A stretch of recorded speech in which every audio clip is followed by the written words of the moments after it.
off, huh? Yeah. So we're here with, what's your name? Ryan. Ryan? Yeah. And are you homeless right now?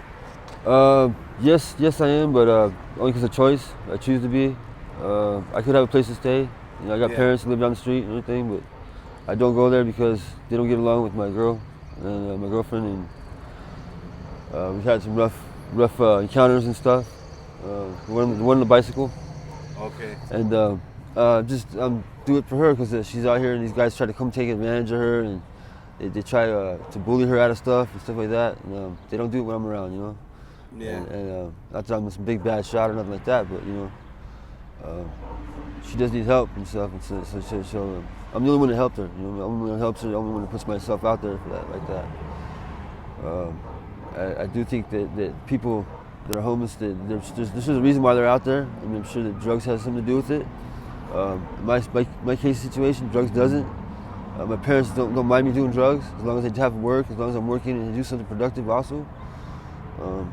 But I do it for her. I do it because I care about her. I love her. You know what I mean? And I don't judge by what they look like, by what she looks like, and by how old she is, and anything like that. I just do it. I do that out of my kindness of my heart. You know, out of the goodness of my heart. And I gave her a son. You know, I gave her a baby. You know, and so we have a baby boy, and the family's watching him right now until she gets her stuff together and stuff. You know, and she's able to take care of him. And how long have you guys been together? About 4 years. 4 years? Yeah, and I've just been dealing with stuff, you know, and I go through the ringer. I get put through the ringer sometimes, you know, but it's just out of wanting better for her, you know what I mean? And see, her husband died, right, and nobody was there for her. Yeah. And I saw that nobody was there for her, so I just, you know, something in my heart pulled at my heartstrings and told me to help this person, help this lady, you know what I mean? And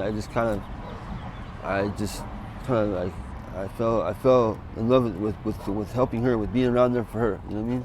Yeah. Not necessarily that I want to be with her, like that I was like in love with her, but I love her, my whole heart, my whole soul, my whole being. I love her because I saw that vulnerability there. You know what I mean? So vulnerable and everything, and nobody was out there to help her. You know, she's all by herself, and it just made me sad. It made me real sad.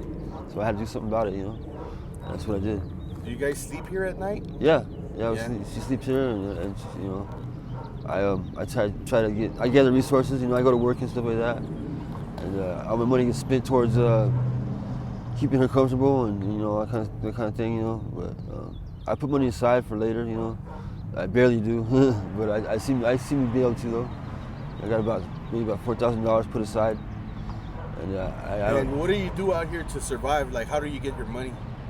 Oh, they panhandle, they do all kinds of stuff like that. I go to day labor, I work day labor, you know.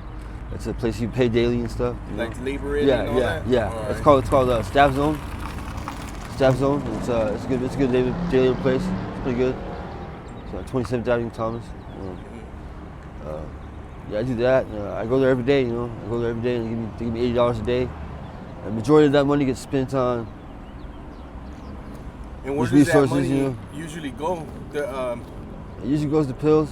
To bills? Yeah, you know what I mean? Is that what your drug of choice is? Yeah, it's a short-term drug of choice. I mean, you only get you high for so long. Eventually, any person with the right brain, you know, with the right reasoning in their head is going to tell themselves, this ain't going to give me the high for that long. You know, this ain't going to continually keep me okay. You know what I mean? Yeah. It's like a short-term type of thing. You know, you're going to want more and more and more of them, and eventually it doesn't get you high at all because your tolerance goes up through the roof. You know, I do 10 of them a day right now. So eventually they won't even get you high. You're just getting high to not to feel sick. Not to feel sick, and not just to pacify what you're about, what your life's about, what you're doing with your time and stuff like that. You know what I mean? Yeah. You pacify by doing that drug, and that drug just keeps you pacified. That's it. When you look back at it though, you're like, what am I doing? What do I got for myself? Nothing. I have nothing to say tangibly that would be something I can say I'm a success for. You know, I'm a success at this or that. I'm a success at getting high. That's it. And that's the only thing that gives you joy. You know what I mean? It brings you joy. That's a short, small-term joy. You know, it's a joy that's fleeting. It's fleeting away from you so fast. You know, the minute you get high, 10 minutes later, you're looking for more pills. You know what I mean? Yeah. It's stupid. It's pretty stupid stuff. I'm sure I'm making cartels a lot of money though. I'm sure I'm doing that. But And how did you get introduced to the pills? some people. I was getting off of heroin. I was on heroin. I got off of heroin completely now. I don't touch it at all. I'm an advocate for not being on heroin, for being against heroin. and heroin use, and they gave me the pills, and it was like it was more cleaner high. It was a lot cleaner of a high, and it was more of a it was a lot cheaper. It was a cheaper way to do it, cheaper way to get high, and it doesn't damage you as much. It doesn't give you that stigma of, oh, this guy's a heroin addict, stay away from him, and it's a lot cleaner of a high. It keeps you more clean, you know what I mean?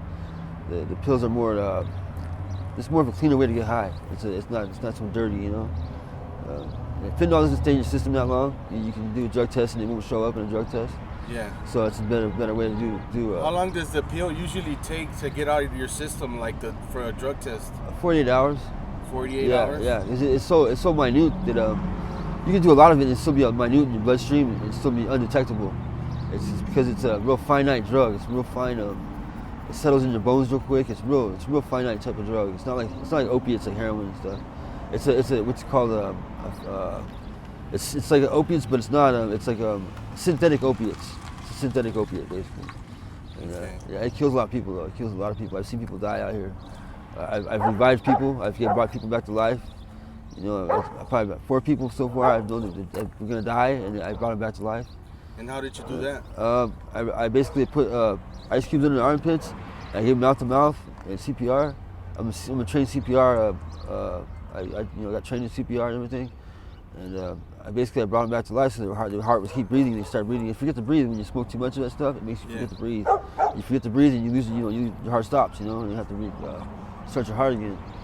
But Narcan is a good way to help. 2 times I had Narcan on me. I gave the person Narcan, and it brought him back to life. So that's kind of like Narcan is like an adrenaline shot. Basically, okay. It basically it's an anti-narcotic. It basically wipes out the narcotic and makes the heart jump.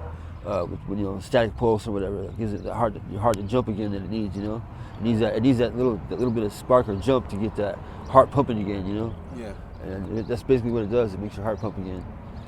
So everyone, like all your crew that's out here, are they all on pills? Majority of them, yes. I mean, the pill is the epidemic, and I think it's really in this city. The pill is the epidemic. It's hitting hard right now. Oh yeah, it is big time. People don't realize what it can do to them.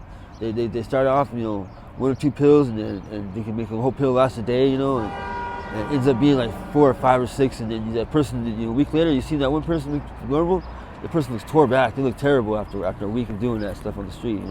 How long do you think it's the average to from when you first start taking the pill? How long is it average till you get addicted to the pill and you can't stop anymore? Within a week's time, they're addicted to that stuff like that. So it takes a hold of you that fast? Real fast, man. Real fast to take a hold of people, man. I've seen it. That happens so fast. That's if they don't OD first. Yeah, that's how bad it is. That's how really bad it is. Some pill strains, some particular batches of pills that they make were killing people. They were so strong, and they didn't realize how strong they were. They were killing people right off the bat. And it was a real scary thing. I watched my friends sell them, and I'm like, how could you do that? You're selling something that can kill them. And they let them come back, and that means it didn't kill them. You get more money that way, Like, if it kills them, then it's one person off the street. I'm like, oh man, it's terrible. It's terrible. So how many people OD off of them? Like say, I have 10 people. Out of 10, I'd say 3 people out of 10. Yeah. OD, and maybe 2 people out of those 10 come back. Yeah. So the 1 out of 10, they don't get to make it. They don't make it.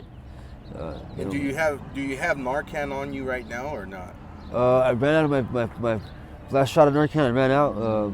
I can get some more though. I'm probably gonna get some more in a couple more days here. Just the fact that I've seen a lot of people having problems like that. Yeah. And paramedics don't get there in time sometimes. Sometimes the paramedics are busy doing something else, and that person won't make it unless they get that Narcan in a certain amount of time. When you stop breathing, your heart stops pumping. That's it. Yeah. And it's that little window of time you get to bring that person back to life. And that's all it takes for that person to live again, is that little bit of window of time. After that window of time is gone, that person's life is gone. The brain damage is, the brain's shutting down, everything else is shutting down. You got renal failure, for the frontal lobe's not active no more. That's when the body powers down, so to speak.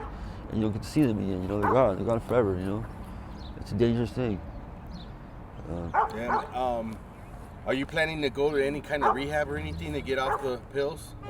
I tried quitting myself. I can do it myself. It doesn't have a hold of me. That I love life more than this. I have more to live for than this. I don't like methadone. Methadone settles in your bones. It's bad for your body. I use my body for work, so I don't need to be doing methadone and shit like that. I just need to put myself in a different environment every day. That's the best way to get away from the pills. You know, put yourself in a different environment, different setting, a different reason to live. You know, different purpose to live.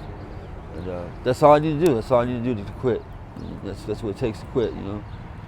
So if any of my viewers, any of my subscribers are like, they want to come out here and help out, if they want to donate something, can they find you here on 67th and Thomas? Absolutely. Okay. And the donations will definitely be greatly appreciated, definitely used in the right way. I make sure that anything they give to me, I disperse it amongst people that I know that greatly need it. You know what I mean? And when they have this, you know, a little bit of help, they can go a long ways with a little bit of help, you know, and just different resources and means and stuff.